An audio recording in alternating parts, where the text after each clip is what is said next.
Alrighty, welcome back to Free Read Fridays. I'm your intrepid narrator, Fragath, and today we're doing the titular story of Luminous, called Luminous. It's by Greg Egan, still. That has not changed. And it's a ride.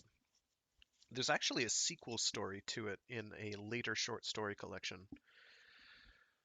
I don't actually remember the name of the sequel story off the top of my head, but if things go the way they've been going, we will probably get around to that.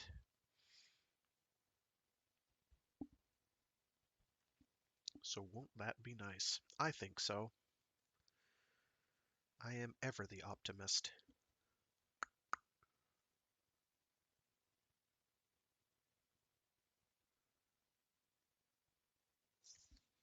Oh, I didn't realize that Greg Egan is the one who did the actual publishing of this particular edition of the book. That's very interesting. Very, very neat. I wondered why it didn't have like any obvious uh, publisher information plastered all over the initial splash pages. That's very cool. You know what? Go you, Greg Egan. Keep doing what you do. I know I appreciate you, even if the Clockwork Rocket trilogy did nothing for me. Sorry, it really didn't. But I do have to reread it, so maybe it'll make my brain itch less. So yeah, this is Luminous. This one's a trip, man. This one's a trip. This one does everything. This is like uh, Quarantine or Permutation City, except a short story. It's just like this is classic Greg Egan. What year did he do this one? Luminous was first published in Asimov's Science Fiction, September of 1995. So we're going back uh, 25 years for this one, give or take. All right, give me one sec here to get a little more water in me, and then we'll get some reading out through. I'll read. How about that? That's why we're here.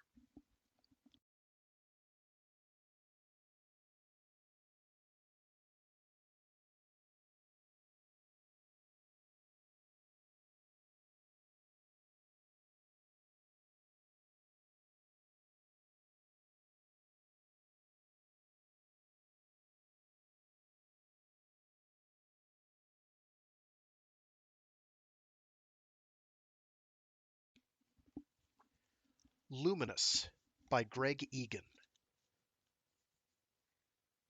I woke, disorientated, unsure why. I knew I was lying on the narrow, lumpy single bed in room 22 of the Hotel Flea Pit. After almost a month in Shanghai, the topography of the mattress was depressingly familiar. But there was something wrong with the way I was lying. Every muscle in my neck and shoulders was protesting that nobody could end up in this position from natural causes, however badly they'd slept. And I could smell blood. I opened my eyes. A woman I'd never seen before was kneeling over me, slicing into my left triceps with a disposable scalpel.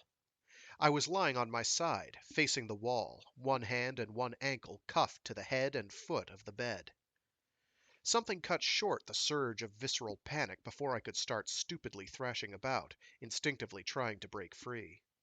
Maybe an even more ancient response, catatonia, in the face of danger, took on the adrenaline and won.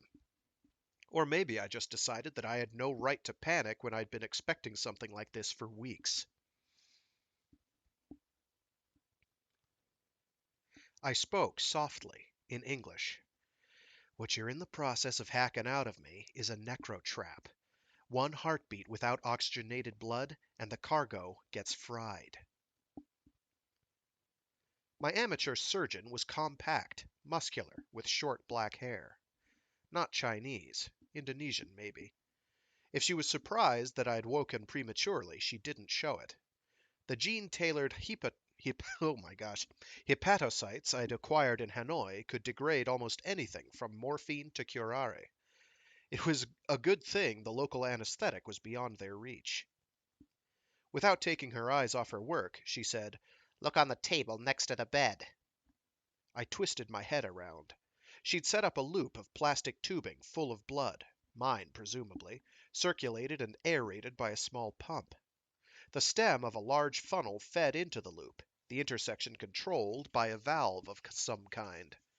Wires trailed from the pump to a sensor taped to the inside of my elbow, synchronizing the artificial pulse with the real. I had no doubt that she could tear the trap from my vein and insert it into this substitute without missing a beat.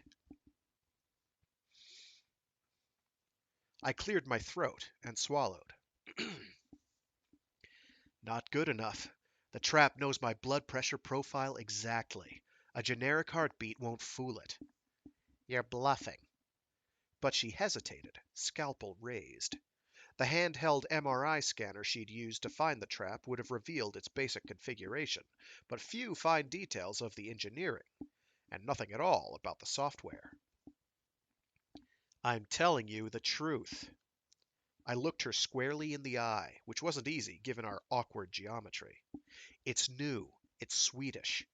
You anchor it in a vein 48 hours in advance, put yourself through a range of typical activities so it can memorize the put yourself through a range of typical activities so it can memorize the rhythms. Then you inject the cargo into the trap. Simple, foolproof, effective. Blood trickled down across my chest onto the sheet. I was suddenly very glad that I hadn't buried the thing deeper after all. So, how do you retrieve the cargo yourself? That would be telling. Then tell me now and save yourself some trouble. She rotated the scalpel between the thumb and forefinger impatiently. My skin did a cold burn all over, nerve ends jangling, capillaries closing down as blood dived for cover. I said, "Trouble gives me hypertension." She smiled down at me thinly, conceding the stalemate, then peeled off one stained surgical glove, took out her notepad, and made a call to a medical equipment supplier.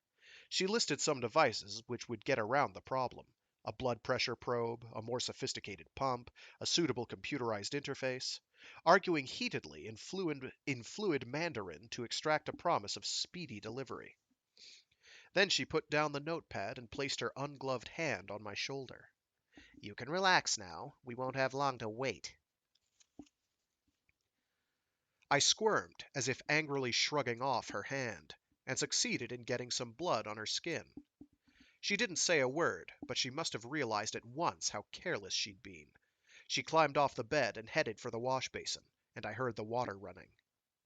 Then she started retching. I called out cheerfully, "Let me know when you're ready for the antidote."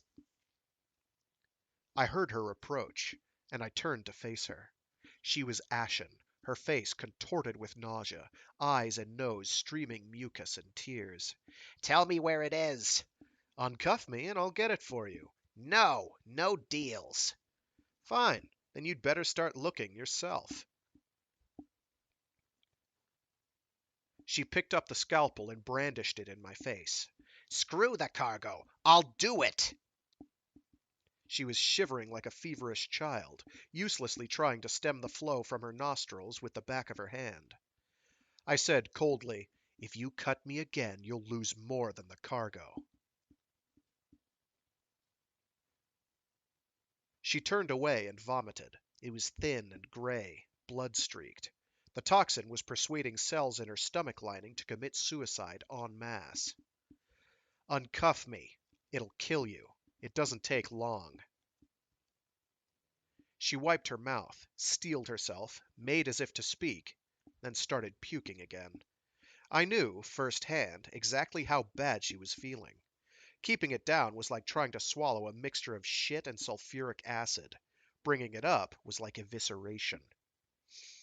I said, "In 30 seconds, you'll be too weak to help yourself, even if I told you where to look. So, if I'm not free." She produced a gun and a set of keys, uncuffed me, then stood by the foot of the bed, shaking badly but keeping me targeted. I dressed quickly, ignoring her threats, bandaging my arm with a miraculously spare, clean sock, before putting on a t-shirt and a jacket. She sagged to her knees, still aiming the gun more or less in my direction, but her eyes were swollen half shut and brimming with yellow fluid. I thought about trying to disarm her, but it didn't seem worth the risk. I packed my remaining clothes, then glanced around the room as if I might have left something behind. But everything that really mattered was in my veins. Allison had taught me that that was the only way to travel. I turned to the burglar. "There is no antidote, but the toxin won't kill you.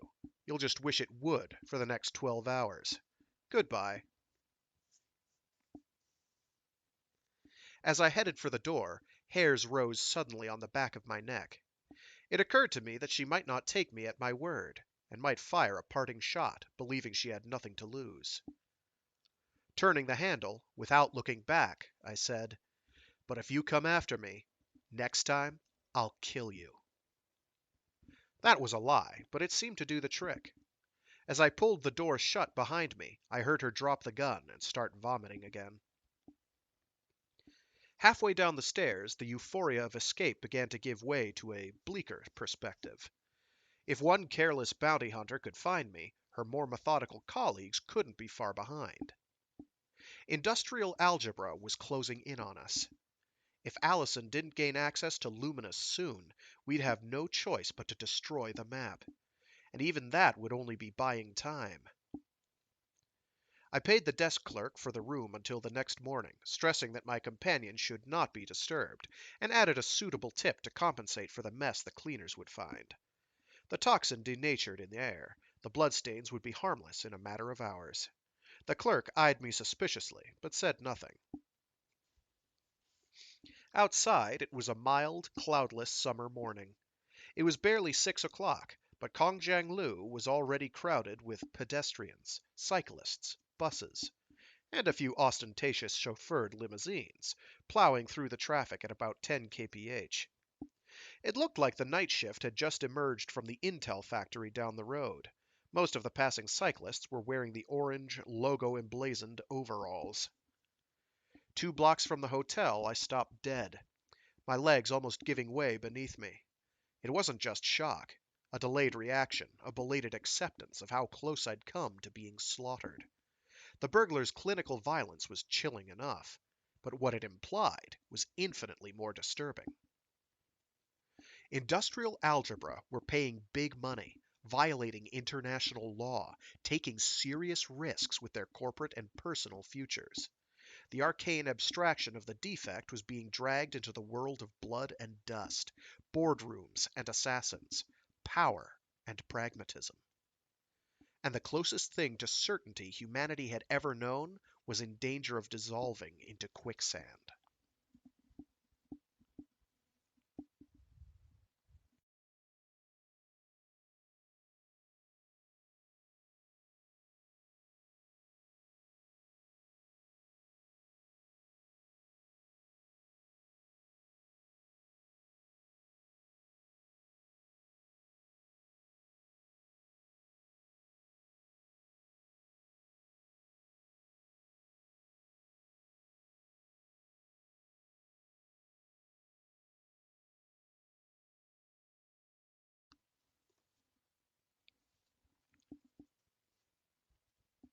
It had all started out as a joke. Argument for argument's sake. Allison and her infuriating heresies. "A mathematical theorem," she'd proclaimed, "only becomes true when a physical system tests it out, when the system's behavior depends in some way on the theorem being true or false." It was June 1994. We were sitting in a small paved courtyard, having just emerged yawning and blinking into the winter sunlight from the final lecture in a one-semester course on the philosophy of mathematics. A bit of light relief from the hard grind of the real stuff. We had 15 minutes to kill before meeting some friends for lunch. It was a social conversation, verging on mild flirtation. Nothing more. Maybe there were demented academics lurking in dark crypts somewhere who held views on the nature of mathematical truth which they were willing to die for. But we were 20 years old, and we knew it was all angels on the head of a pin. I said, physical systems don't create mathematics. Nothing creates mathematics. It's timeless. All of number theory would still be exactly the same, even if the universe contained nothing but a single electron. Allison snorted.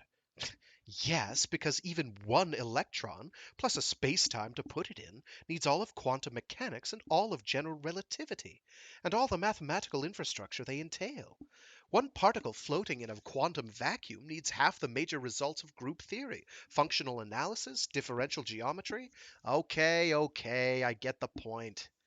But if that's the case, the events in the first picosecond after the Big Bang would have constructed every last mathematical truth required by any physical system, all the way to the Big Crunch.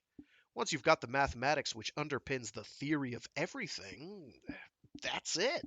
That's all you ever need. End of story. But it's not.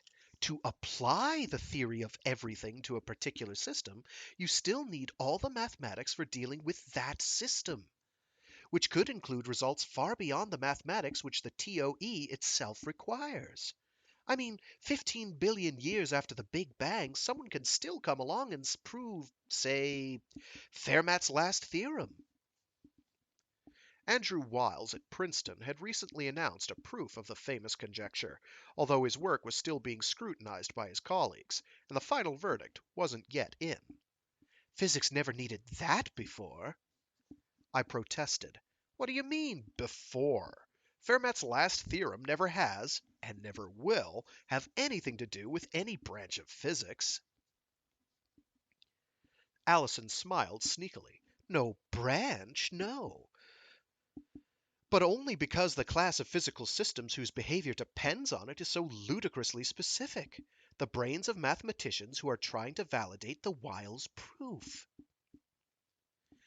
Think about it. Once you start trying to prove a theorem, then even if the mathematics is so pure that it has no relevance to any other object in the universe, you've just made it relevant to yourself. You have to choose some physical process to test the theorem, whether you use a computer or a pen and paper, or just close your eyes and shuffle neurotransmitters. There's no such thing as a proof which doesn't rely on physical events, and whether they're inside or outside your skull doesn't make them any less real.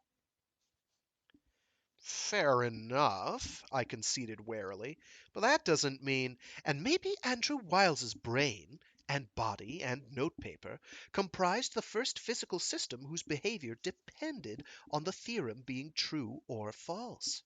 But I don't think human actions have any special role. And if some swarm of quarks had done the same thing blindly 15 billion years before, executed some purely random interaction which just happened to test the conjecture in some way, then those quarks would have constructed FLT long before Wiles. We'll never know. I opened my mouth to complain that no swarm of quarks could have tested the infinite number of cases encompassed by the theorem, but I caught myself just in time. That was true, but it hadn't stopped Wiles. A finite sequence of logical steps linked the axioms of number theory, which included some simple generalities about all numbers, to Fermat's own sweeping assertion. And if a mathematician could test those logical steps by manipulating a finite number of physical objects for a finite amount of time, whether they were pencil marks on paper or neurotransmitters in his or her brain, then all kinds of physical systems could, in theory, mimic the structure of the proof, with or without any awareness of what it was they were proving.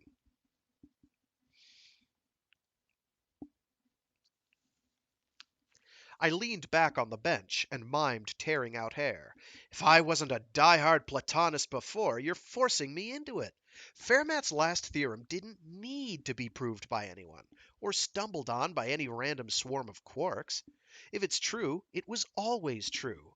Everything implied by a given set of axioms is logically connected to them, timelessly, eternally, even if the links couldn't be traced by people, or quarks, in the lifetime of the universe. Allison was having none of this. Every mention of timeless and eternal truths brought a faint smile to the corners of her mouth, as if I was affirming my belief in Santa Claus. She said, "So who or what pushed the consequences of 'there exists an entity called zero' and 'every x has a successor,' etc., all the way to FLT and beyond, before the universe had a chance to test out any of it?" I stood my ground. What's joined by logic is just joined. Nothing has to happen. Consequences don't have to be pushed into existence by anyone or anything. Or do you imagine that the first events after the Big Bang, the first wild jitters of the quark gluon plasma, stopped to fill in all the logical gaps? You think the quarks reasoned, "Well, so far we've done A, B, and C, but now we mustn't do D, because D would be logically inconsistent with the other mathematics we've invented so far, even if it would take a 500,000 page proof to spell out the inconsistency?"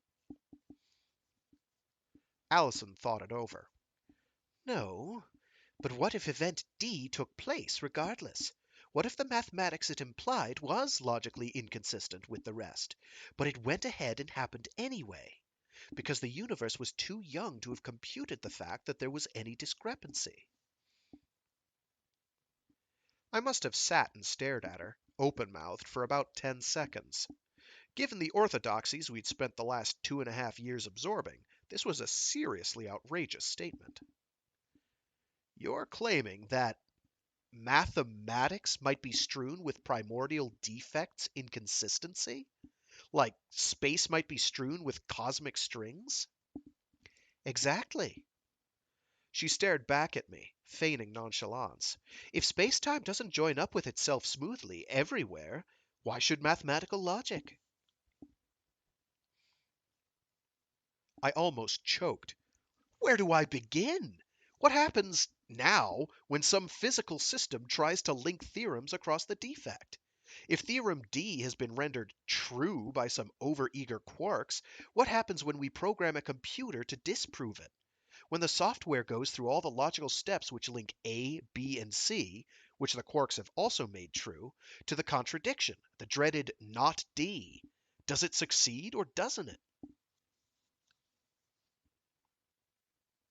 Allison sidestepped the question. "Suppose they're both true, D and not D. Sounds like the end of mathematics, doesn't it? The whole system falls apart instantly. From D and not D together, you can prove anything you like. 1 equals 0, day equals night. But that's just the boring old fart Platonist view, where logic travels faster than light, and computation takes no time at all. People live with omega inconsistent theories, don't they?" Omega inconsistent number theories were non-standard versions of arithmetic, based on axioms which almost contradicted each other, their saving grace being that the contradictions could only show up in infinitely long proofs, which were formally disallowed, quite apart from being physically impossible. That was perfectly respectable modern mathematics, but Allison seemed prepared to replace infinitely long with just plain long, as if the difference hardly mattered in practice. I said, "Let me get this straight. What you're talking about is taking ordinary arithmetic, no weird counterintuitive axioms, just the stuff every 10-year-old knows to be true, and proving that it's inconsistent in a finite number of steps?" She nodded blithely. "Finite, but large. So the contradiction would rarely have any physical manifestation. It would be computationally distant from everyday calculations and everyday physical events. I mean, One cosmic string somewhere out there doesn't destroy the universe, does it? It does no harm to anyone. I laughed dryly. So long as you don't get too close. So long as you don't tow it back to the solar system and let it twitch around slicing up planets. Exactly. I glanced at my watch. Time to come down to earth, I think. You know we're meeting Yulia and Ramesh?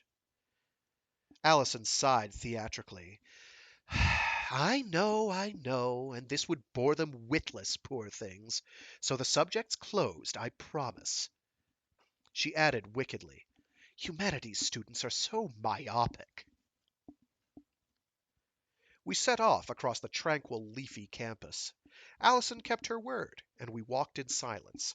Carrying on the argument up to the last minute would have made it even harder to avoid the topic once we were in polite company. Halfway to the cafeteria, though, I couldn't help myself. If someone ever did program a computer to follow a chain of inferences across the defect, what do you claim would actually happen? When the end result of all those simple, trustworthy logical steps finally popped up on the screen, which group of primordial quarks would win the battle?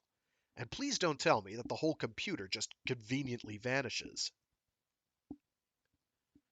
Allison smiled, tongue in cheek at last. Get real, Bruno. How can you expect me to answer that when the mathematics needed to predict the result doesn't even exist yet? Nothing I could say would be true or false until someone's gone ahead and done the experiment.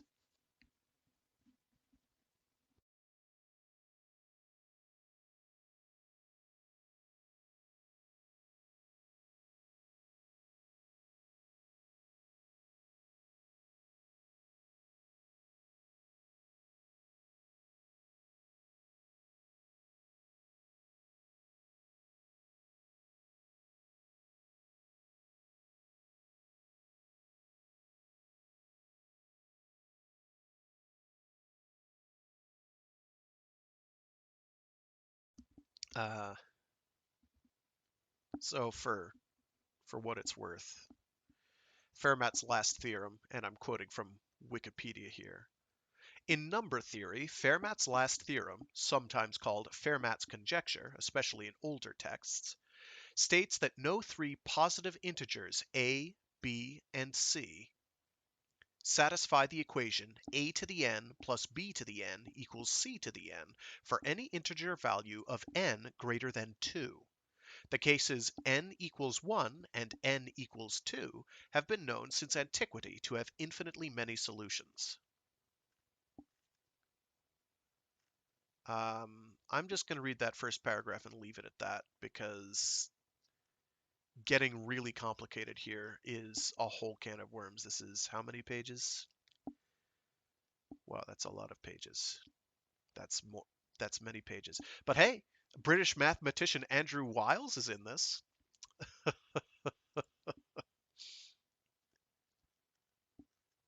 So, as you can see, our author uh, is a mathematician nerd. Well, he's a mathematician, as it just so happens. He's actually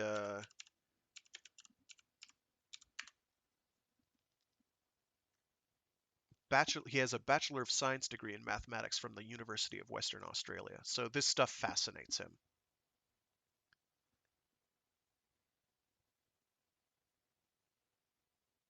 And apparently, in 2018, Egan described a construction of superpermutations, thus giving an upper bound to their length. On 27 February of 2019, using ideas developed by Robin Houston and others, Egan produced a superpermutation of n equals 7 symbols of length 5906, breaking previous records. If I knew what that was, that would be really cool. So we're going down a rabbit hole already. Yay! Superpermutations. In combinatorial mathematics, a superpermutation on n symbols is a string that contains each permutation of n symbols as a substring. While trivial superpermutations can simply be made up of every permutation listed together, superpermutations can also be shorter, except for the trivial case of n equals 1, because overlap is allowed. For instance, in the case of n equals 2, the superpermutation 1221 contains all possible permutations, 12 and 21, but the shorter string 121 also contains both permutations. So we get into some similar conceptual overlap here, is the sense I am getting. Very good. So this is stuff he's interested in, let's put it that way. Hence why, like, several of his earlier novels involve some kind of an arithmetic apocalypse. Including this short story. Spoilers. There is a threat.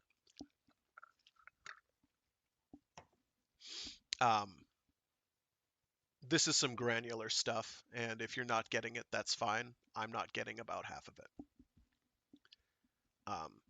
I am just barely able to grasp some of it. And then there's the actual plot, which is pretty entertaining. All right, one sec.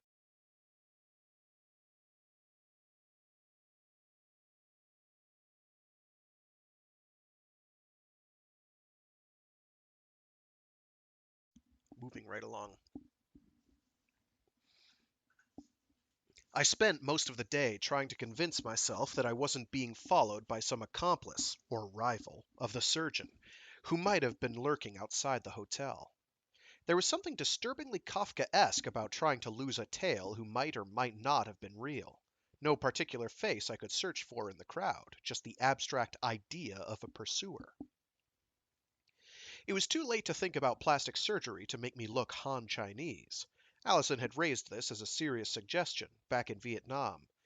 But Shanghai had over 1 million foreign residents, so, with care, even an Anglophone of Italian descent should have been able to vanish.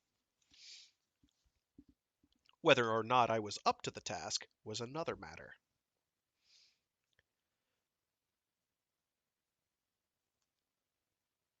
I tried joining the ant trails of the tourists, following the path of least resistance from the insane crush of the Yuyuan Bazaar, where racks bursting with 10-cent watch PCs, mood-sensitive contact lenses, and the latest karaoke vocal implants sat beside bamboo cages of live ducks and pigeons, to the one-time residents of Sun Yat-sen, whose personality cult was currently undergoing a miniseries-led revival on Phoenix TV, advertised on 10,000 buses and 10 times as many T-shirts. From the tomb of the writer Lu Xun, always think and study. Visit the generals, then visit the victims. See the realities of your time with open eyes. No prime time for him. To the Hong Kong McDonald's, where they were giving away small plastic Andy Warhol figurines for reasons I couldn't fathom. I mimed leisurely window shopping between the shrines, but kept my body language sufficiently unfriendly to deter even the loneliest Westerner from attempting to strike up a conversation. If foreigners were unremarkable in most of the city, they were positively eye-glazing here, even to each other, and I did my best to offer no one the slightest reason to remember me.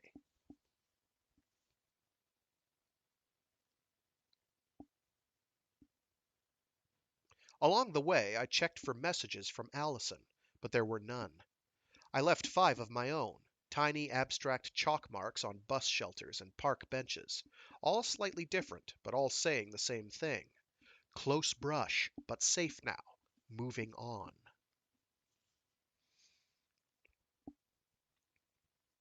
By early evening, I'd done all I could to throw off my hypothetical shadow, so I headed for the next hotel in our agreed but unwritten list. The last time we'd met face to face, in Hanoi, I'd mocked all of Allison's elaborate preparations. Now I was beginning to wish that I'd begged her to extend our secret language to cover more extreme contingencies. Fatally wounded, betrayed you under torture, reality decaying, otherwise fine. The hotel on Huaihai Zhonglu was a step up from the last one, but not quite classy enough to refuse payment in cash. The desk clerk made polite small talk, and I lied as smoothly as I could about my plans to spend a week sightseeing before heading for Beijing. The bell person smirked when I tipped him too much, and I sat on my bed for 5 minutes afterward, wondering what significance to read into that. I struggled to regain a sense of proportion. Industrial algebra could have bribed every single hotel employee in Shanghai to be on the lookout for us, but that was a bit like saying that, in theory, they could have duplicated our entire 12-year search for defects and not bothered to pursue us at all. There was no question that they wanted what we had, badly.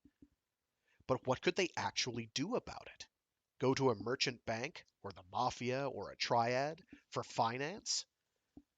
That might have worked if the cargo had been a stray kilogram of plutonium, or a valuable gene sequence, but only a few 100,000 people on the planet would be capable of understanding what the defect was, even in theory. Only a fraction of that number would believe that such a thing could really exist.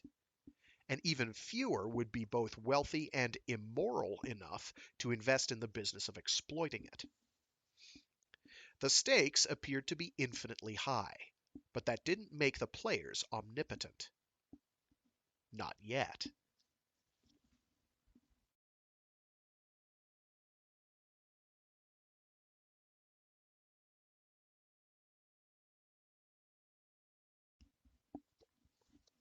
I changed the dressing on my arm, from sock to handkerchief, but the incision was deeper than I'd realized, and it was still bleeding thinly. I left the hotel, and found exactly what I needed in a 24-hour emporium just 10 minutes away. Surgical grade tissue repair cream, a mixture of collagen based adhesive, antiseptic, and growth factors.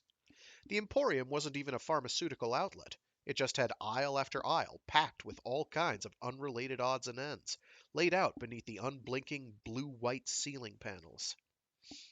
Canned food, PVC plumbing fixtures, traditional medicines, rat contraceptives, video ROMs. It was a random cornucopia, an almost organic diversity, as if the products had all just grown on the shelves from whatever spores the wind had happened to blow in. I headed back to the hotel, pushing my way through the relentless crowds, half seduced and half sickened by the odors of cooking, dazed by the endless vista of holograms and neon in a language I barely understood. 15 minutes later, reeling from the noise and humidity, I realized that I was lost. I stopped on a street corner and tried to get my bearings. Shanghai stretched out around me, dense and lavish, sensual and ruthless. A Darwinian economic simulation, self-organized to the brink of catastrophe. The Amazon of commerce. This city of 16 million had more industry of every kind, more exporters and importers, more wholesalers and retailers, traders and resellers and recyclers and scavengers, more billionaires and more beggars than most nations on the planet. Not to mention more computing power. China itself was reaching the cusp of its decades-long transition from brutal totalitarian communism to brutal totalitarian and... Let's try that again. China itself was reaching the cusp of its decades-long transition from brutal totalitarian communism to brutal totalitarian capitalism, a slow, seamless morph from Mao to Pinochet, set to the enthusiastic applause of its trading partners and the international financial agencies. There'd been no need for a counter-revolution, just layer after layer of carefully reasoned newspeak to pave the way from previous doctrine to the stunningly obvious conclusion that private property, a thriving middle class, and a few $1 trillion worth of foreign investment were exactly what the party had been aiming for all along. The apparatus of the police state remained as essential as ever. trade unionists with decadent bourgeois ideas about uncompetitive wages, journalists with counter-revolutionary notions of exposing corruption and nepotism, and any number of subversive political activists spreading destabilizing propaganda about the fantasy of free elections, all needed to be kept in check. And with that paragraph, I will not be able to stream in China anymore. Woohoo! Oh, but it's a science fiction story, so that's not the reality. No siree, Bob. Sorry. In a way, Luminous was a product of this strange transition from communism to not communism in 1,000 tiny steps. No one else, not even the U.S. Defense Research Establishment, possessed a single machine with so much power. The rest of the world had succumbed long ago to networking, giving up their imposing supercomputers with their difficult architecture and customized chips for a few hundred of the latest mass-produced workstations. In fact, the biggest computing feats of the 21st century had all been farmed out over the internet to thousands of volunteers to run on their machines whenever the processors would otherwise be idle.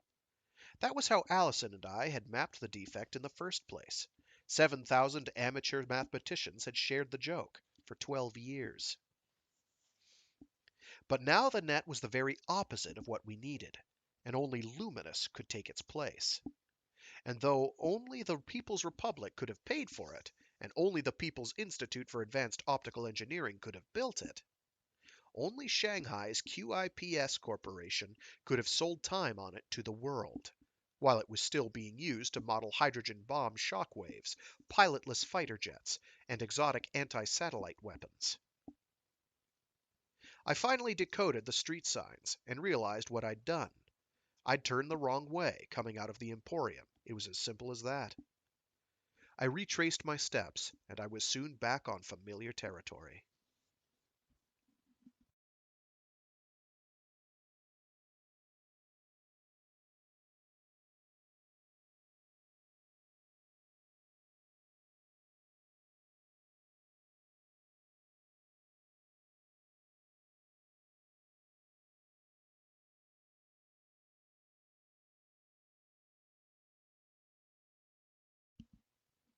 When I opened the door of my room, Allison was sitting on the bed. I said, "What is it with the locks in this city?" We embraced, briefly. We'd been lovers once, but that was long over, and we'd been friends for years afterward, but I wasn't sure if that was still the right word. Our whole relationship now was too functional, too Spartan. Everything revolved around the defect now. She said, "I got your message. What happened?" I described the morning's events. "You know what you should have done?" That stung. "I'm still here, aren't I? The cargo's still safe." "You should have killed her, Bruno." I laughed. Allison gazed back at me placidly, and I looked away. I didn't know if she was serious, and I didn't much want to find out. She helped me apply the repair cream. My toxin was no threat to her. We'd both installed exactly the same symbionts from the same genotype from the same unique batch in Hanoi. But it was strange to feel her bare fingers on my broken skin, knowing that no one else on the planet could touch me like this, with impunity. Ditto for sex, but I didn't want to dwell on that. As I slipped on my jacket, she said, "So guess what we're doing at 5 a.m. tomorrow?" "Don't tell me. I fly to Helsinki and you fly to Cape Town, just to throw them off the scent." That got a faint smile. "Wrong. We're meeting Ewan at the Institute and spending half an hour on Luminous." "You are brilliant." I bent over and kissed her on the forehead, but I always knew you'd pull it off. And I should have been delirious. But the truth was, my guts were churning. I felt almost as trapped as I had upon waking cuffed to the bed. If Luminous had remained beyond our reach, as it should have since we couldn't afford to hire it for a microsecond at the going rate, we would have had no choice but to destroy all the data and hope for the best. Industrial algebra had no doubt dredged up a few thousand fragments of the original internet calculations, but it was clear that, Although they knew exactly what we'd found, they still had no idea where we'd found it. If they'd been forced to start their own random search, constrained by the need for secrecy to their own private hardware, it might have taken them centuries. There was no question now. There was no question now, though, of backing away and leaving everything to chance. We were going to have to confront the defect in person. How much did you have to tell him? Everything. She walked over to the wash basin, removed her shirt, and began wiping the sweat from her neck and torso with a flannel. Short of handing over the map, I showed him the search algorithms and their results, and all the programs we'd need to run on Luminous, all stripped of specific parameter values, but enough for him to validate the techniques. He wanted to see direct evidence of the defect, of course, but I held out on that. And how much did he believe? He's reserved judgment. The deal is we get half an hour's unimpeded access, but he gets to observe everything we do. I nodded, as if my opinion made any difference, as if we had any choice. Yuan Ting-Fu had been Allison's supervisor for her PhD on advanced applications of ring theory when she'd studied at Futan University in the late 90s. Now he was one of the world's leading cryptographers, working as a consultant to the military, the security services, and a dozen international corporations. Allison had once told me that she'd heard he'd found a polynomial time algorithm for factoring the product of two primes. That had never been officially confirmed. But such was the power of his reputation that almost everyone on the planet had stopped using the old RSA encryption method as the rumor had spread. No doubt time on Luminous was his for the asking, but that didn't mean he couldn't still be imprisoned for 20 years for giving it away to the wrong people, for the wrong reasons. I said, "And you trust him? He may not believe in the defect now, but once he's convinced, he'll want exactly what we want. I'm sure of that." Okay, but are you sure IA won't be watching too? If they've worked out why we're here, and they've bribed someone. Allison cut me off impatiently. There are still a few things you can't buy in this city. Spying on a military machine like Luminous would be suicidal. No one would risk it. What about spying on unauthorized projects being run on a military machine? Maybe the crimes cancel out and you end up a hero. She approached me, half naked, drying her face on my towel. We'd better hope not. I laughed suddenly. You know what I like most about Luminous? They're not really letting Exxon and McDonnell Douglas use the same machine as the People's Liberation Army, because the whole computer vanishes every time they pull the plug. There's no paradox at all, if you look at it that way.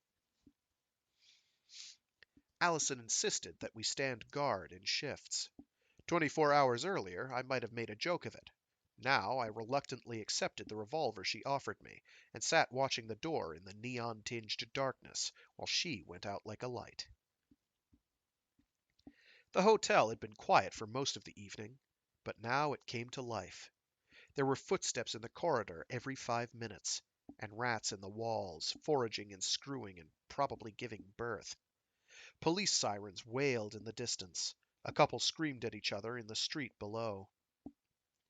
I'd read somewhere that Shanghai was now the murder capital of the world. But was that per capita or in absolute numbers? After an hour, I was so jumpy that it was a miracle I hadn't blown my foot off. I unloaded the gun, then sat playing Russian roulette with the empty barrel. In spite of everything, I still wasn't ready to pull a bullet in anyone's brain for the sake of defending the axioms of number theory.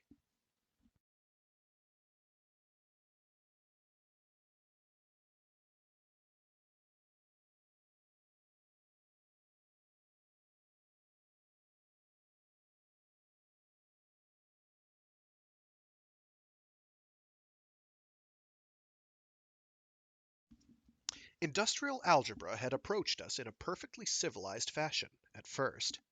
They were a small but aggressive UK-based company designing specialized high-performance computing hardware for industrial and military applications. They'd heard about the search was That they'd heard about the search was no great surprise. It had been openly discussed on the internet for years, and even joked about in serious mathematical journals. But it seemed an odd coincidence when they made contact with us just days after Allison had sent me a private message from Zurich mentioning the latest promising result. After half a dozen false alarms, all due to bugs and glitches, we'd stopped broadcasting the news of every unconfirmed find to the people who were donating runtime to the project, let alone any wider circle. We were afraid that if we cried wolf one more time, half our collaborators would get so annoyed that they'd withdraw their support. IA had offered us a generous slab of computing power on the company's private network, several orders of magnitude more than we received from any other donor. Why? The answer kept changing. Their deep respect for pure mathematics, their wide-eyed, fun-loving attitude to life, their desire to be seen to be sponsoring a project so wild and hip and unlikely to succeed that it made SETI look like a staid blue-chip investment. It was, they'd finally conceded, a desperate bid to soften their corporate image, after years of bad press for what certain unsavory governments did with their really rather nice smart bombs. We'd politely declined. They'd offered us highly paid consulting jobs. Bemused, we'd suspended all net-based calculations, and started encrypting our mail with a simple but highly effective algorithm Allison had picked up from Ewan. Allison had been collating the results of the search on her own workstation at her Allison had been collating the results of the search on her own workstation at her current home in Zurich, while I'd helped coordinate things from Sydney. No doubt IA had been eavesdropping on the incoming data, but they'd clearly started too late to gather the information needed to create their own map. Each fragment of the calculations meant little in isolation. But when the workstation was stolen, and all the files were encrypted, it would have told them nothing. We'd finally been forced to ask ourselves, if the defect turns out to be genuine, if the joke is no joke, then exactly what's at stake? How much money? How much power? On June 7, 2006, we met in a sweltering, crowded square in Hanoi. Allison wasted no time. She was carrying a backup of the data from the stolen workstation in her notepad, and she solemnly proclaimed that, this time, the defect was real. The notepad's tiny processor would have taken centuries to repeat the long, random trawling of the space of arithmetic statements which had been carried out on the net. But, led straight to the relevant computations, it could confirm the existence of the defect in a matter of minutes. The process began with Statement S. Statement S was an assertion about some ludicrously huge numbers, but it wasn't mathematically sophisticated or contentious in any way. There were no claims here about infinite sets, no propositions concerning every integer. It merely stated that a certain elaborate calculation performed on certain very large whole numbers led to a certain result. In essence, it was no different from something like 5 plus 3 equals 4 times 2. It might have taken me 10 years to check it with a pen and paper, but I could have carried out the task with nothing but primary school mathematics and a great deal of patience. A statement like this could not be undecidable. It had to be either true or false. The notepad decided it was true. Then the notepad took statement S, as in Sarah, and in 423 simple, impeccably logical steps, used it to prove not S. I repeated the calculations on my own notepad, using a different software package. The result was exactly the same. I gazed at the screen, trying to concoct a plausible reason why two different machines running two different programs could have failed in identical ways. There'd certainly been cases in the past of a single misprinted algorithm in computing textbooks spawning 1,000 dud programs.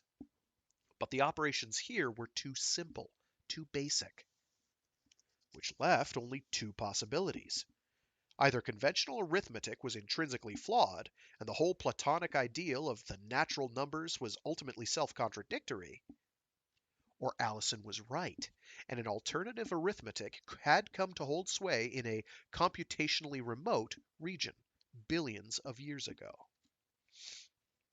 I was badly shaken, but my first reaction was to try and play down the significance of the result. The numbers being manipulated here are greater than the volume of the observable universe, measured in cubic Planck lengths. If IA were hoping to use this on their foreign exchange transactions, I think they've made a slight error of scale. Even as I spoke, though, I knew it wasn't that simple.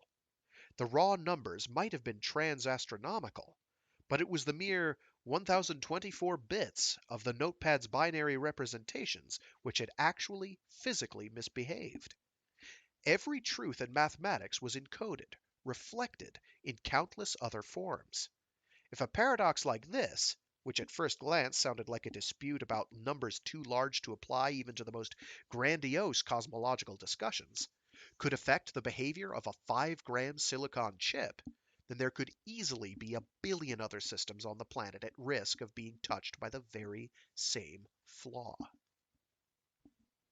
But there was worse to come. The theory was we'd located part of the boundary between two incompatible systems of mathematics, both which were physically true in their respective domains. Any sequence of deductions which stayed entirely on one side of the defect, whether it was the near side, where conventional arithmetic applied, or the far side, where the alternative took over, would be free from contradictions. But any sequence which crossed the border would give rise to absurdities. Hence, S could lead to not S. So, by examining a large number of chains of inference, some of which turned out to be self-contradictory and some not, it should have been possible to map the area around the defect precisely, to assign every statement to one system or the other. Allison displayed the first map she'd made. It portrayed an elaborately crenellated fractal border, rather like the boundary between two microscopic ice crystals, as if the two systems had been diffusing out at random from different starting points, and then collided, blocking each other's way. By now, I was almost prepared to believe that I really was staring at a snapshot of the creation of mathematics, a fossil of primordial attempts to define the difference between truth and falsehood.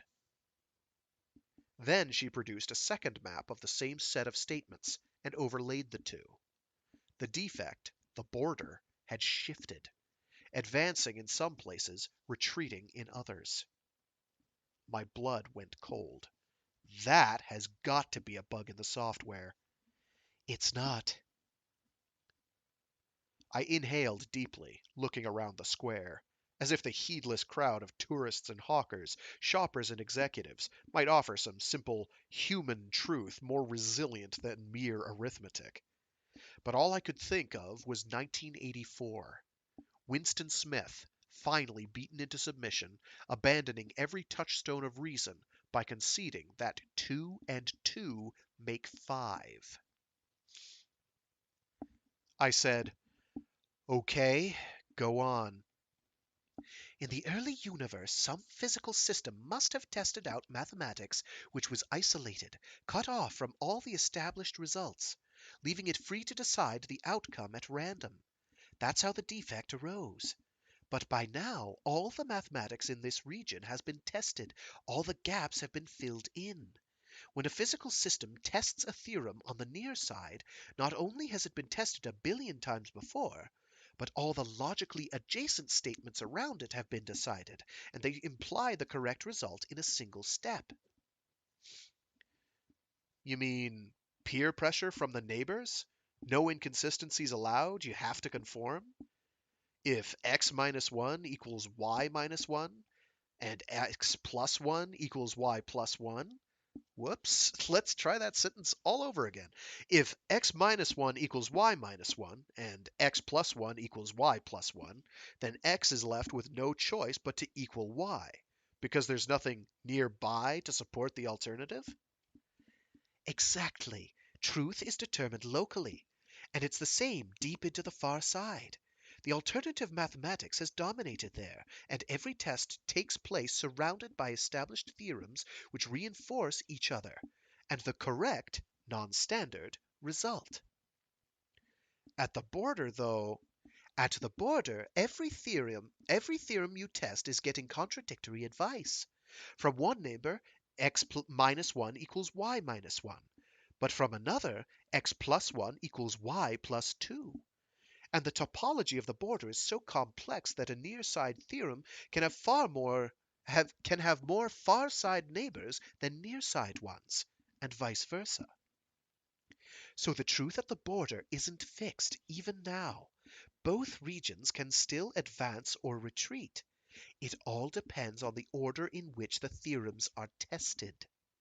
If a solidly near-side theorem is tested first, and it lends support to a more vulnerable neighbor, that can guarantee that they both stay near-side.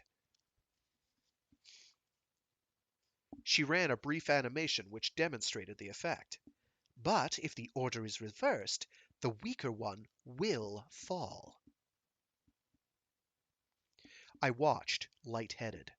Obscure, but supposedly eternal, truths were tumbling like chess pieces. And you think that physical processes going on right now, chance molecular events which keep inadvertently testing and retesting different theories along the border, cause each side to gain and lose territory? Yes. So there's been a kind of random tide washing back and forth between the two kinds of mathematics for the past few billion years? I laughed uneasily and did some rough calculations in my head. The expectation value for a random walk is the square root of n. I don't think we have anything to worry about. The tide isn't going to wash over any useful arithmetic in the lifetime of the universe. Allison smiled humorlessly and held up the notepad again. The tide? No. But it's the easiest thing in the world to dig a channel, to bias the random flow. She ran an animation of a sequence of tests which forced the far side system to retreat across a small front, exploiting a beachhead formed by chance, and then pushing on to undermine a succession of theorems. Industrial algebra, though, I imagine, would be more interested in the reverse, establishing a whole network of narrow channels of non-standard mathematics running deep into the realm of conventional arithmetic, which they could then deploy against theorems with practical consequences. I fell silent, trying to imagine tendrils of contradictory arithmetic reaching down into the everyday world. No doubt IA would aim for surgical precision, hoping to earn themselves a few $1 billion by corrupting the specific mathematics underlying certain financial transactions. But the ramifications would be impossible to predict or control. There'd be no way to limit the effect spatially. They could target certain mathematical truths, but they couldn't confine the change to any one location. A few $1 billion, a few billion neurons, a few billion stars, a few billion people.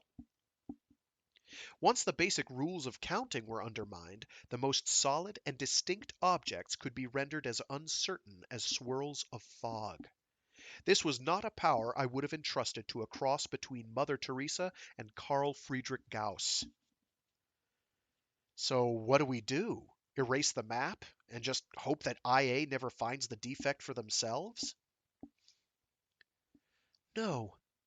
Allison seemed remarkably calm, but then her own long-cherished philosophy had just been confirmed, not razed to the ground, and she'd had time on the flight from Zurich to think through all the real mathematic, as opposed to real politic. There's only one way to be sure that they can never use this. We have to strike first. We have to get a hold of enough computing power to map the entire defect. And then we either iron the border flat so it can't move. If you amputate all the pincers, there can be no pincer movements.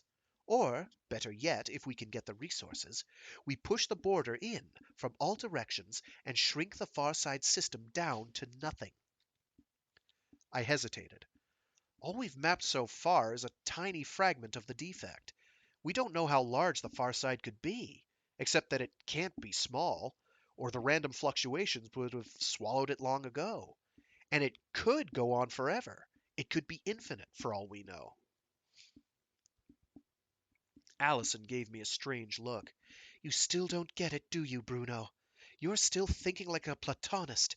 The universe has only been around for 15 billion years. It hasn't had time to create infinities.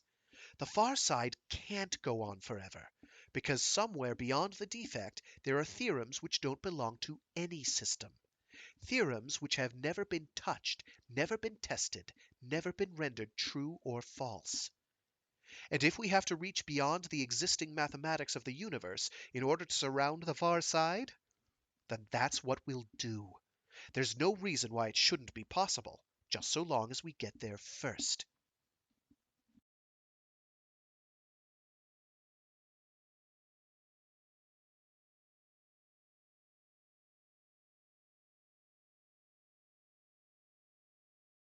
The math-pocalypse is imminent. When Allison took my place at 1 in the morning, I was certain I wouldn't get any sleep. When she shook me awake 3 hours later, I still felt like I hadn't. I used my notepad to send a priming code to the data caches buried in our veins, and then we stood together side by side, left shoulder to right shoulder. The two chips recognized each other's magnetic and electrical signatures, interrogated each other to be sure, and then began radiating low-power microwaves. Allison's notepad picked up the transmission and merged the two complementary data streams. The result was heavily encrypted, but after all the precautions we'd taken so far, shifting the map into a handheld computer felt about as secure as tattooing it onto our foreheads. A taxi was waiting for us downstairs. The People's Institute for Advanced Optical Engineering was in Minhang, a sprawling technology park some 30 kilometers south of the some 30 kilometers south of the city center. Blech. We rode in silence through the gray pre-dawn light, past the giant ugly tower blocks thrown up by the landlords of the new millennium, riding out the fever as the necrotraps and their cargo dissolved into our blood. As the taxi turned into an avenue lined with biotech and aerospace companies, Allison said, "If anyone asks, we're PhD students of UN's, testing a conjecture in algebraic topology." Now you tell me. I don't suppose you have any specific conjecture in mind? What if they ask us to elaborate? On algebraic topology? At 5 o'clock in the morning? The Institute building was unimposing. Sprawling black ceramics, 3 stories high. But there was a 5-meter electrified fence, and the entrance was guarded by 2 armed soldiers. We paid the taxi driver and approached on foot. Ewan had supplied us with visitors' passes, complete with photographs and fingerprints. The names were our own. There was no point indulging in unnecessary deception. If we were caught out, pseudonyms would only make things worse. The soldiers checked the passes, then led through an MRI scanner. I forced myself to breathe calmly as we waited for the results. In theory, the scanner could have picked up our symbiont's foreign proteins, lingering breakdown productions from the necrotraps. Oh, sorry. In theory, the scanner could have picked up our symbiont's foreign proteins, lingering breakdown products from the necrotraps, and a dozen other suspicious trace chemicals. But it all came down to a question of what they were looking for. Magnetic resonance spectra for billions of molecules had been catalogued, but no machine could hunt for all of them at once. One of the soldiers took me aside and asked me to remove my jacket. I fought down a wave of panic, and then struggled not to overcompensate. If I'd had nothing to hide, I would still have been nervous. He prodded the bandage on my upper arm. The surrounding skin was still red and inflamed. "What's this?" "I had a cyst there. My doctor cut it out this morning." He eyed me suspiciously and peeled back the adhesive bandage with ungloved hands. I couldn't bring myself to look. The repair cream should have sealed the wound completely. At worst, there should have been old, dried blood, but I could feel a faint liquid warmth along the line of the incision. The soldier laughed at my gritted teeth and waved me away with an expression of distaste. I had no idea what he thought I might have been hiding, but I saw fresh red droplets beading the skin before I closed the bandage. Yuan Ting Fu was waiting for us in oh my gosh, what is wrong with my tongue?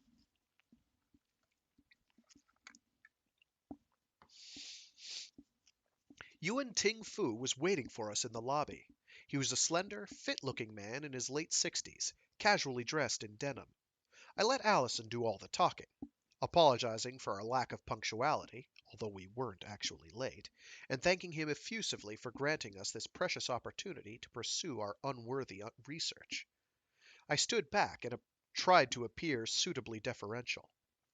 Four soldiers looked on impassively. They didn't seem to find all this groveling excessive.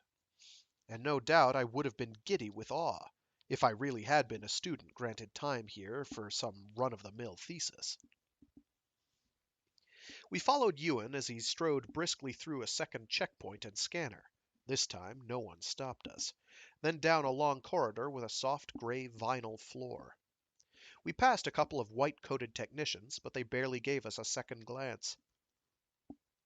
I'd had visions of a pair of obvious foreigners attracting as much attention here as we would have wandering through a military base, but that was absurd. Half the runtime on Luminous was sold to foreign corporations, and because the machine was most definitely not linked to any communications network, commercial users had to come here in person. Just how often Ewan wrangled time free for his students, wow, nice job. Just how often Ewan wrangled free time for his students, whatever their nationality, was another question, but if he believed it was the best cover for us, I was in no position to argue. I only hoped he'd planted a seamless trail of reassuring lies in the university records and beyond, in case the Institute administration decided to check up on us in any detail. We stopped at the operations room, and Ewan chatted with the technicians. Banks of flat screens covered one wall, displaying status histograms and engineering schematics. It looked like the control center for a small particle accelerator, which wasn't far from the truth.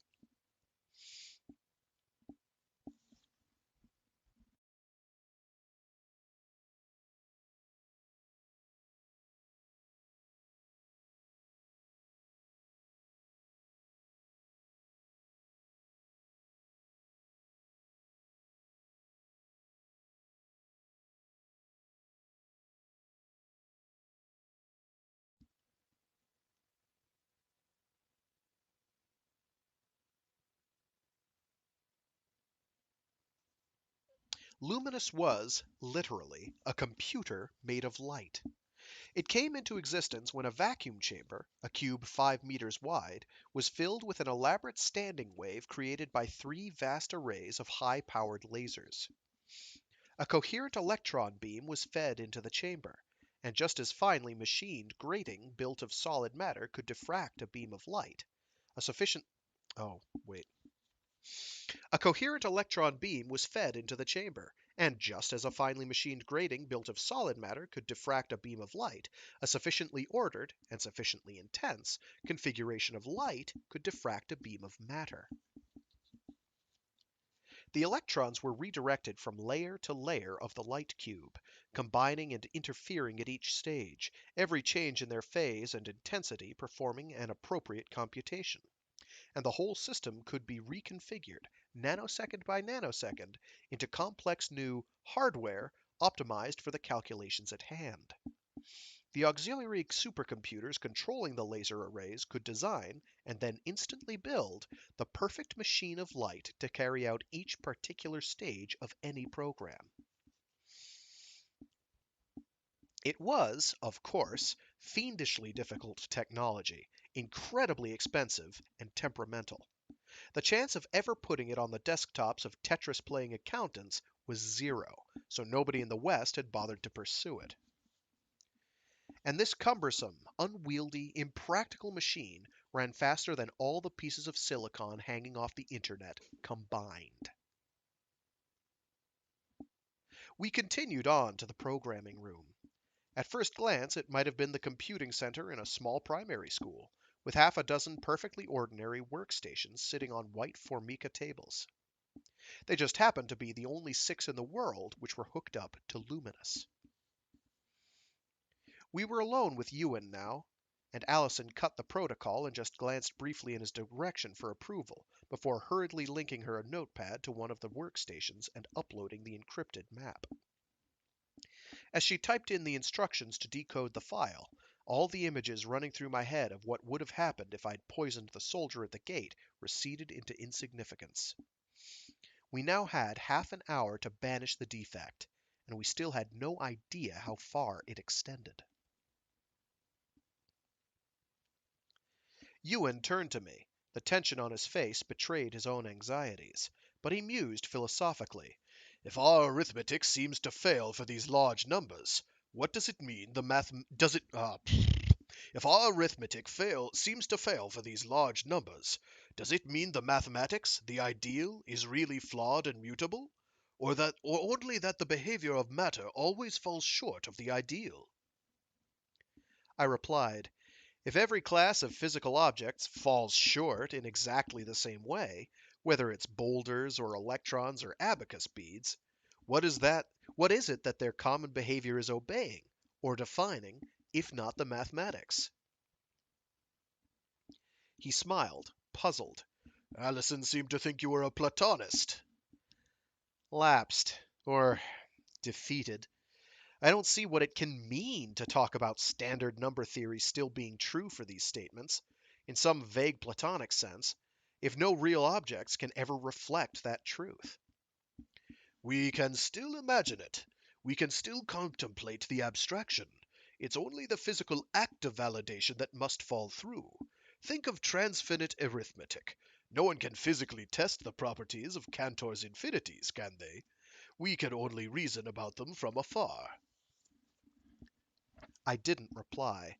Since the revelations in Hanoi, I'd pretty much lost faith in my power to reason from afar about anything I couldn't personally describe with Arabic numerals on a single sheet of paper. Maybe Allison's ideal of local truth was the most we could hope for. Anything more ambiguous was beginning to seem like the comic book physics of swinging a rigid beam 10 billion kilometers long around your head, and then predicting that the far end would exceed the speed of light. An image blossomed on the workstation screen. It began as the familiar map of the defect, but Luminous was already extending it at a mind-boggling rate. Billions of inferential loops were being spun around the margins, some confirming their own premises and thus delineating regions where a single, consistent mathematics held sway, others skewing into self-contradiction, betraying a border crossing. I tried to imagine what it would have been like to follow one of those Mobius strips of deductive logic in my head. There were no difficult concepts involved, it was only the sheer size of the statements which made that impossible. But would the contradictions have driven me into gibbering insanity? Or would I have found every step perfectly reasonable and the conclusions simply unavoidable? Would I have ended up calmly, happily conceding 2 and 2 make 5?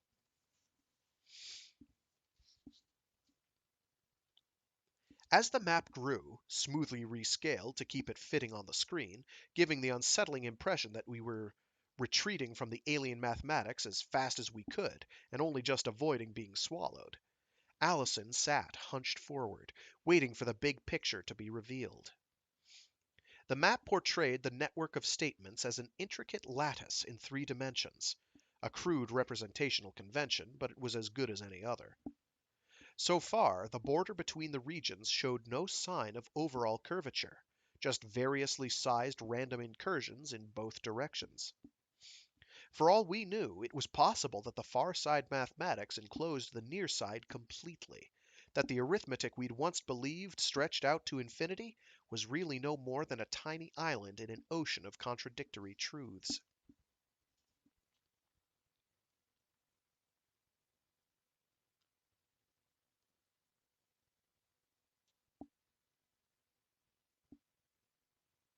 I glanced at Ewan.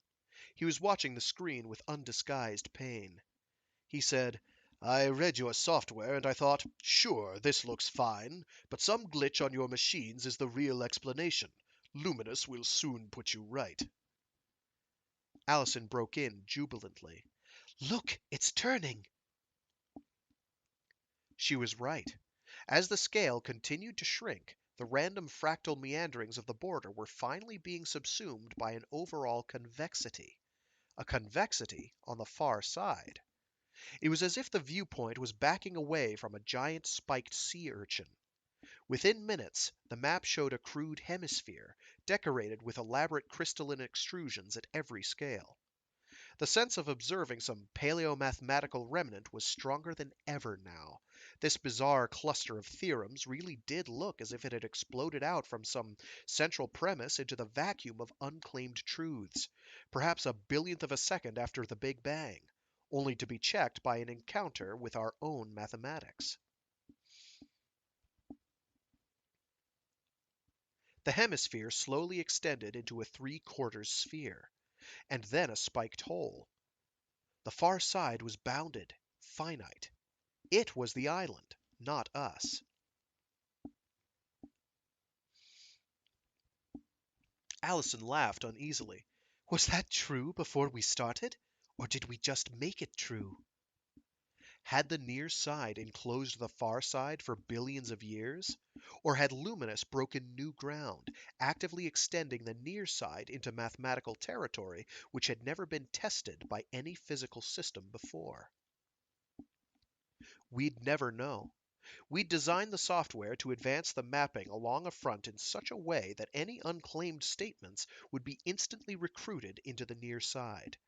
If we'd reached out blindly, far into the void, we might have tested an isolated statement, and inadvertently spawned a whole new alternative mathematics to deal with. Allison said, Okay, now we have to decide. Do we try to seal the border, or do we take on the whole structure? The software, I knew, was busy assessing the relative difficulty of the tasks. Ewan replied at once. Seal the border, nothing more. You mustn't destroy this. He turned to me, imploringly. Would you smash up a fossil of Australopithecus?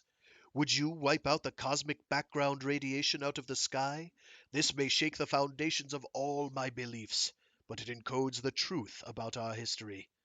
We have no right to obliterate it, like vandals. Allison eyed me nervously. What was this? A majority rule? Ewan was the only one with any power here. He could pull the plug in an instant. And yet it was clear from his demeanor that he wanted a consensus. He wanted our moral support for any decision. I said cautiously, if we smooth the border, that'll make it literally impossible for IA to exploit the defect, won't it? Allison shook her head. We don't know that.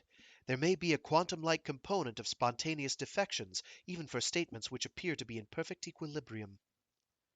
Ewan countered. Then there could be spontaneous defections anywhere, even far from the border. Erasing the whole structure will guarantee nothing. It will guarantee that IA won't find it. Maybe pinpoint defections do occur all the time, but the next time they're tested, they'll always revert. They're surrounded by explicit contradictions. They have no chance of getting a foothold. You can't compare a few transient glitches with this armory of counter-mathematics. The defect bristled on the screen like a giant caltrop. Allison and Ewan both turned to me expectantly. As I opened my mouth, the workstation chimed. The software had examined the alternatives in detail. Destroying the entire far side would take Luminous 23 minutes and 17 seconds. About a minute less than the time we had left. Sealing the border would take more than an hour. I said, That can't be right. Allison groaned. But it is. There's random interference going on at the border from other systems all the time, and doing anything finicky there means coping with that noise, fighting it. Charging ahead and pushing the border inward is different. You can exploit the noise to speed the advance. It's not a question of dealing with a mere surface versus dealing with a whole volume. It's more like trying to carve an island into an absolutely perfect circle while waves are constantly crashing on the beach versus bulldozing the whole thing into the ocean. We had 30 seconds to decide, or we'd be doing neither today. And maybe Ewan had the resources to keep the map safe from IA, while we waited a month or more for another session on Luminous. But I wasn't prepared to live with that kind of uncertainty. I say we get rid of the whole thing. Anything less is too dangerous. Future mathematicians will still be able to study the map, and if no one believes that the defect itself ever really existed, that's just too bad. IA are too close. We can't risk it. Allison had one hand poised above the keyboard. I turned to Ewan. He was staring at the floor with an anguished expression. He'd let us state our views, but in the end, it was his decision. He looked up and spoke sadly but decisively. Okay, do it. Allison hit the key, with about 3 seconds to spare. I sagged into my chair, light-headed with relief.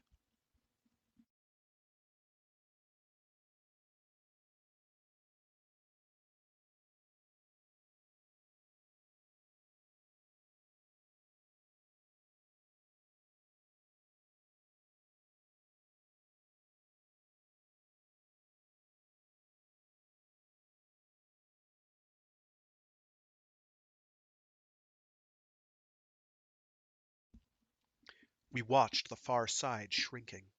The process didn't look quite as crass as bulldozing an island, more like dissolving some quirkily beautiful crystal in acid. Now that the danger was receding before our eyes, though, I was beginning to suffer pangs of regret. Faint pangs of regret. Our mathematics had coexisted with this strange anomaly for 15 billion years, and it shamed me to think that within months of its discovery, we'd backed ourselves into a corner where we'd had no choice but to destroy it. Ewan seemed transfixed by the process. So are we breaking the laws of physics or enforcing them? Allison said, Neither. We're merely changing what the laws imply. He laughed softly. Merely. For some esoteric set of complex systems, we're rewriting the high-level rules of their behavior, not including the human brain, I hope. My skin crawled. Don't you think that's unlikely? I was joking. He hesitated, then added soberly, Unlikely for humans. But someone could be relying on this, somewhere. We might be destroying the whole basis of their existence, certainties as fundamental to them as Child's multiplication tables are to us. Allison could barely conceal her scorn. This is junk mathematics, a relic of a pointless accident. Any kind of life which evolved from simple to complex forms would have no use for it.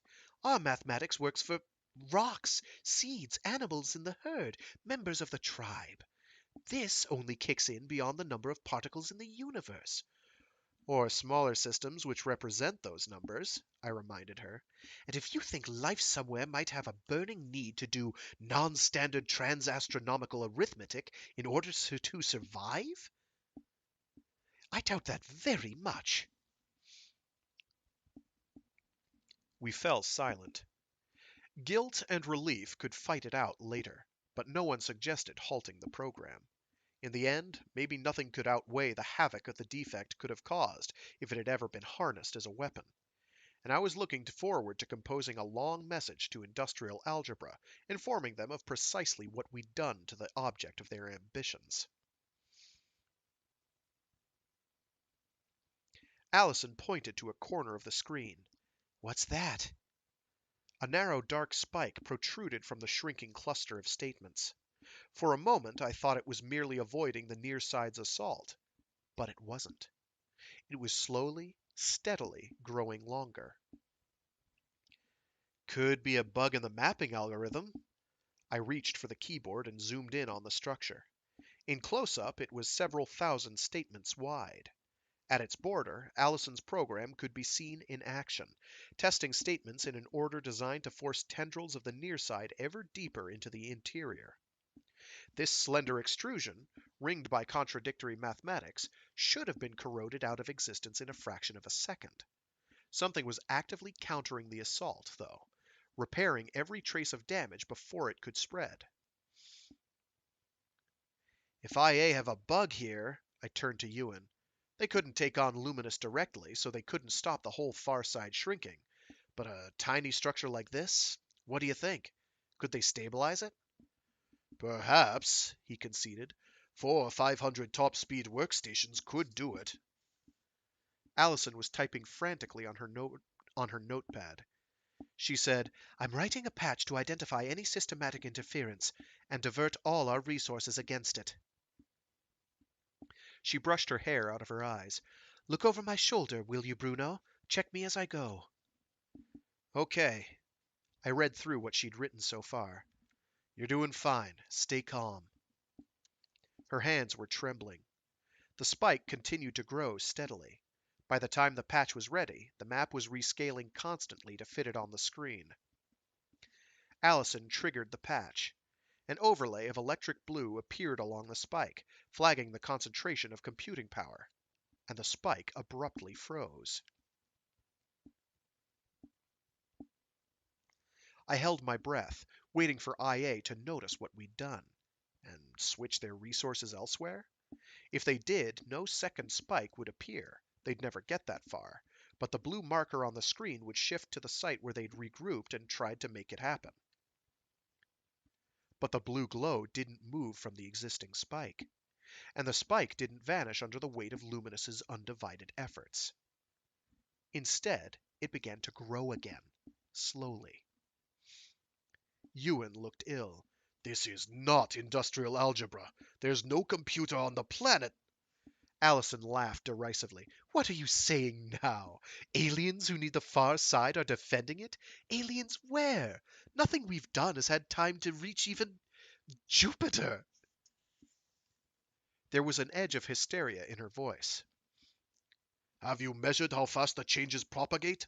Do you know for certain that they can't travel faster than light? With the far side mathematics undermining the logic of relativity? I said, "Whoever it is, they're not defending all their borders. They're putting everything they've got into the spike." "They're aiming at something." They're aiming at something. A specific target. Ewan reached over Allison's shoulder for the keyboard. We're shutting this down. Right now. She turned on him, blocking his way. "Are you crazy? We're almost holding them off. I'll rewrite the program, fine-tune it, get an edge in efficiency." No! We stop threatening them, then see how they react. We don't know what harm we're doing. He reached for the keyboard again. Allison jabbed him in the throat with her elbow, hard. He staggered backward, gasping for breath, then crashed to the floor, bringing a chair down on top of him. She hissed at me, "Quick, shut him up!" I hesitated, loyalties fracturing.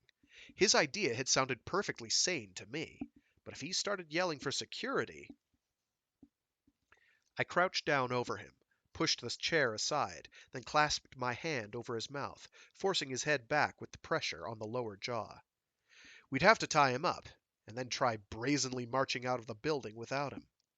But he'd be found in a matter of minutes. Even if we made it past the gate, we were screwed. Ewan caught his breath and started struggling. I clumsily pinned his arms with my knees. I could hear Allison typing, a ragged staccato. I tried to get a glimpse of the workstation screen, but I couldn't turn that far without taking my weight off Ewan. I said, "Maybe he's right. Maybe we should pull back and see what happens." If the alterations could propagate faster than light, how many distant civilizations might have felt the effects of what we'd done?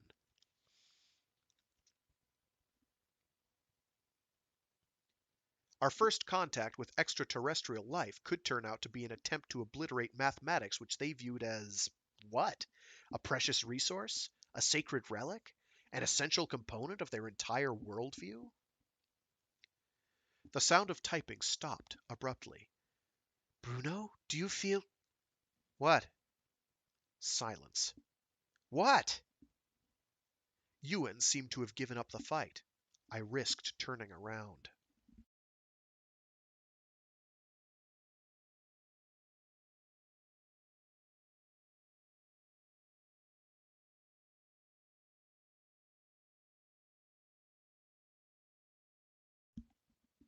Allison was hunched forward, her face in her hands. On the screen, the spike had ceased its relentless linear growth, but now an elaborate dendritic structure had blossomed at its tip. I glanced down at Ewan. He seemed dazed, oblivious to my presence. I took my hand from his mouth, warily. He sat there placidly, smiling faintly, eyes scanning something I couldn't see. I climbed to my feet. I took Allison by the shoulders and shook her gently. Her only response was to press her face harder into her hands. The spike's strange flower was still growing, but it wasn't spreading out into new territory. It was sending narrow shoots back in on itself, crisscrossing the same region again and again with ever finer structures. Weaving a net? Searching for something? It hit me with a jolt of clarity more intense than anything I'd felt since childhood. It was like reliving the moment when the whole concept of numbers had finally snapped into place, but with an adult's understanding of everything it opened up, everything it implied. It was a lightning bolt revelation, but there was no taint of mystical confusion, no opiate haze of euphoria, no pseudo-sexual rush. In the clean-lined logic of the simplest concepts, I saw and understood exactly how the world worked, except that it was all wrong. It was all false. It was all impossible. Quicksand. Assailed by vertigo, I swept my gaze around the room, counting frantically. 6 workstations, 2 people, 6 chairs. I grouped the workstations. 3 sets of 2, 2 sets of 3, 1 and 5, 2 and 4, 4 and 2, 5 and 1. I weaved a dozen cross-checks for consistency, for sanity, but everything added up. They hadn't stolen the old arithmetic. They'd merely blasted the new one into my head on top of it. Whoever had resisted our assault with Luminous had reached down with the spike and rewritten our neural metamathematics, the arithmetic which underlay our own reasoning about arithmetic, enough to let us glimpse what we'd been trying to destroy. Allison was still uncommunicative, but she was breathing slowly and steadily. Ewan seemed fine, lost in a happy reverie. I relaxed slightly and began trying to make sense of the flood of far-side arithmetic surging through my brain. On their own terms, the axioms were trivial, obvious. I could see that they corresponded to elaborate statements about trans-astronomical integers, but performing an exact translation was far beyond me. And thinking about the entities they described in terms of the huge integers they represented was a bit like thinking about pi or the square root of 2 in terms of the first 10,000 digits of their decimal expansion. It would be missing the point entirely. These alien numbers, the basic objects of the alternative arithmetic, had found a way to embed themselves in the integers and to relate to each other in a simple, elegant way.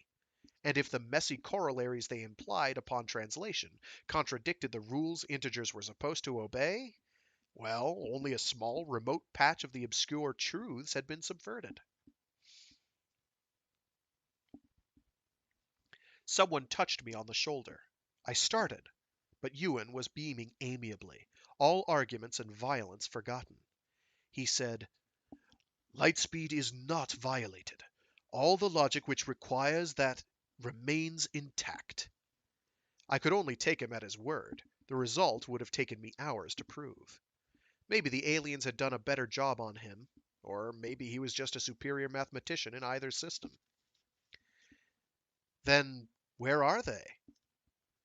At light speed, our attack on the far side could not have been felt any further away than Mars. and the strategy used to block the corrosion of the spike would have been impossible with even a few seconds time lag. The atmosphere?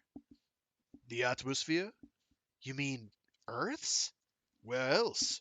Or maybe the oceans? I sat down heavily. Maybe it was no stranger than any conceivable alternative, but I still balked at the implications. Ewan said, "To us, their structure wouldn't look like a structure at all. The simplest unit might involve a group of thousands of atoms, representing a transastronomical number, not necessarily even bonded together in any conventional way, but breaking the normal consequences of the laws of physics, obeying a different set of high-level rules which arise from the alternative mathematics. People have often mused about the chances of intelligence being coded into long-lived vortices on distant gas giants, but these creatures won't be in hurricanes or tornadoes. They'll be drifting in the most innocuous puffs of air, invisible as neutrinos. Unstable only according to our mathematics, which does not apply." Allison broke in suddenly, angrily. "Even if all this is true, where does it get us?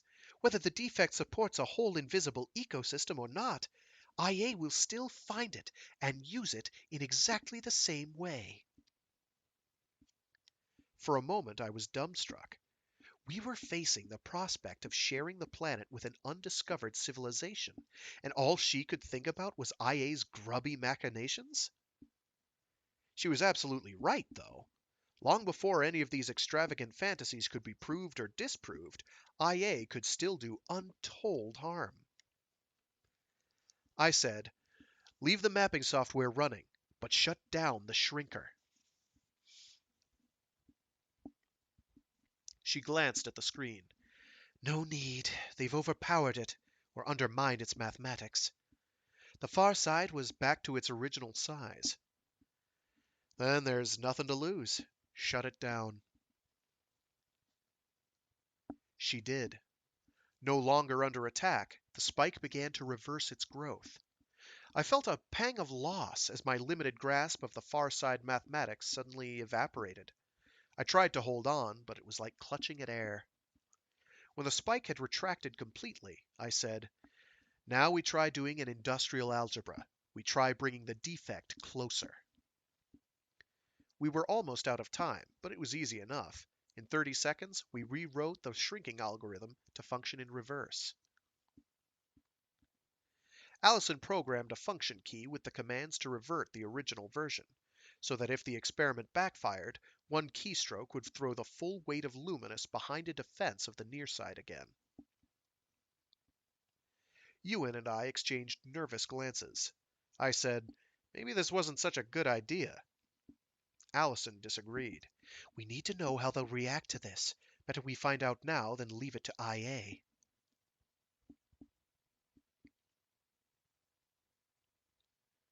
She started the program running. The sea urchin began to swell, slowly. I broke out in a sweat. The Farsiders hadn't harmed us, so far, but this felt like tugging hard at a door which you really, badly, did not want to see thrown open. A technician poked her head into the room and announced cheerfully, "Down for maintenance in 2 minutes." Ewan said, "I'm sorry, there's nothing." The whole far side turned electric blue. Allison's original patch had detected a systematic intervention. We zoomed in. Luminous was picking off vulnerable statements of the near side, but something else was repairing the damage. I let out a strangled noise that might have been a cheer. Allison smiled serenely. She said, "I'm satisfied. IA doesn't stand a chance." Ewan mused. "Maybe they have a reason to defend the status quo.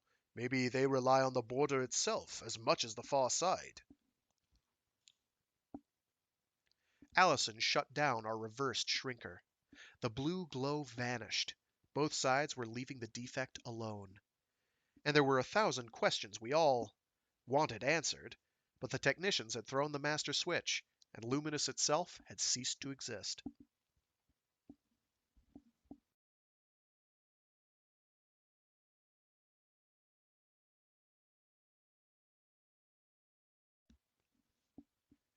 The sun was breaking through the skyline as we rode back into the city. As we pulled up outside the hotel, Allison started shaking and sobbing. I sat beside her, squeezing her hand. I knew she'd felt the weight of what might have happened all along, far more than I had. I paid the driver, and then we stood on the street for a while, silently watching the cyclists go by, trying to imagine how the world would change as it endeavored to embrace this new contradiction between the exotic and the mundane, the pragmatic and the platonic, the visible and the invisible.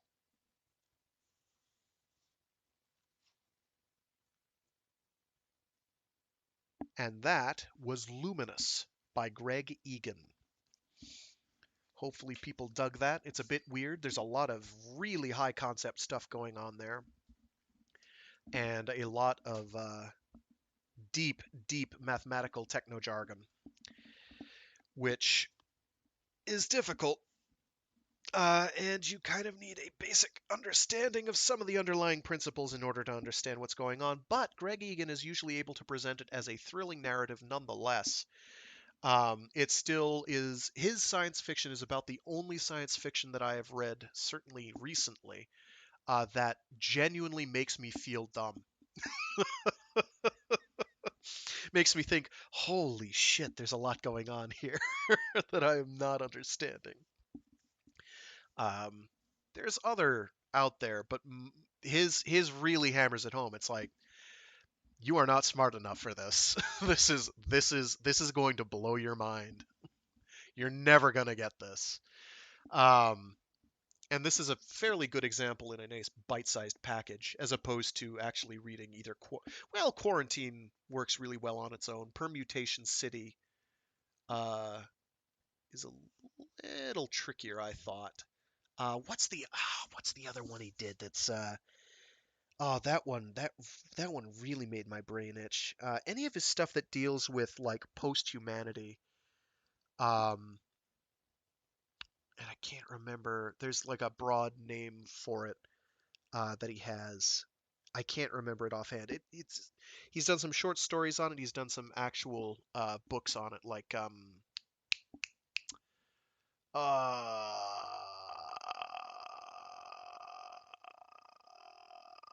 wow, good job, dude. Um, Diaspora, and there's another one. Tyrannesia? Is that? I know Diaspora is about this like post-human society. What are people like when they're basically uh, consciousnesses uploaded on the cloud, sort of thing. Not at all near future. We're talking like way out there.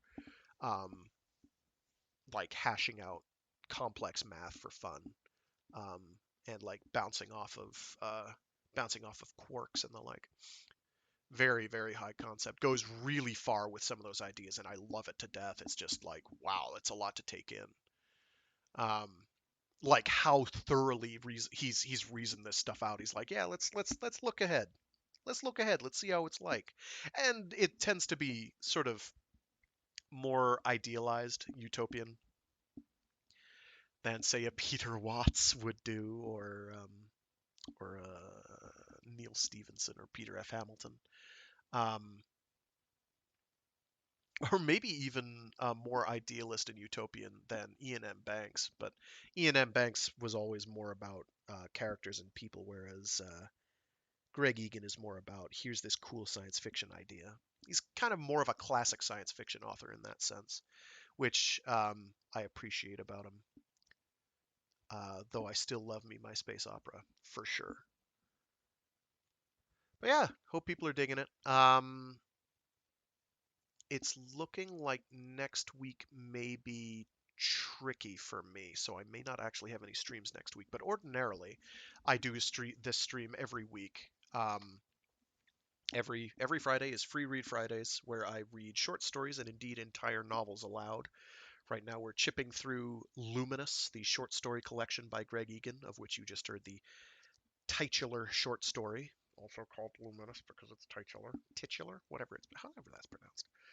Um, I also have a Mecha Monday stream where I do something giant robot related or mecha adjacent.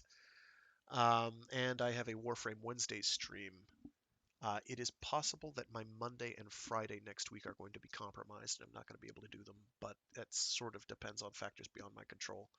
We'll see. I won't know practically till the days of. Um, so we'll find out. They're also going to be the big hundo. They're going to be my 100th streams, respectively, of those two. Uh, the short stories and novels aloud and the mecha adjacent stuff. So I kind of want to do something special for them. So if it's looking like there's even a possibility that I'm going to have to delay them, that's fine. That gives me another week to prepare. Um, I don't. I'm tentatively doing a run through of Gamera 2000 for the Mecha Mondays, even though it's not really that very mecha, but it is very cool because it would be cutscene percent, so to speak. It's not a speed run; it's just showing off all the cutscenes, the FMVs, which are hilarious. It is hilarious. For Free Read Fridays, I have absolutely no clue what I'll be doing. I'm thinking maybe finally get off my duff and get figure out some way of doing comic books or something, um, which I can do now, but it's going to be tricky because it'll actually require work on my end to get up and running. I may do just like a trial run and figure it out, but yeah, hopefully people are staying as safe as they can in these trying times. Um, so keep doing that. Hope you enjoyed. Throw me a line if you dug this or if you hated it. Tell me what I did wrong. If you have things that you want read, shoot me a line. You can do that definitely on the YouTube. If you leave it as a comment on the video, I will most likely see it there. I do not really do the social media thing much, so good luck. Um, good luck. If you want to do the subscribe thing, go ahead. I'm not going to tell you to do it. It tweaks the algos in my favor, but I don't make money from this under any stretch of the imagination, which is why I stream to multiple places simultaneously because I can. Once you breach those, once you get to the point where it's like, oh yeah, by the way, you've gotten enough people subscribing or whatever, you are now kind of locked to that platform, and it gets a bit more complicated. Um, but we're not going to worry about that because I'm never going to have to. People make a living doing this? Awesome. Good for them. Me, I just have to work a job. And this is my hobby. This is all self gratification, if nothing else. If other people are digging it, great. I hope they are. Please tell me if you are. If you don't, I'll never know. But yeah, have a good one. See you all next time, and stay cool or toasty, depending on the temperature. I don't know. Keep being good. Be decent to each other.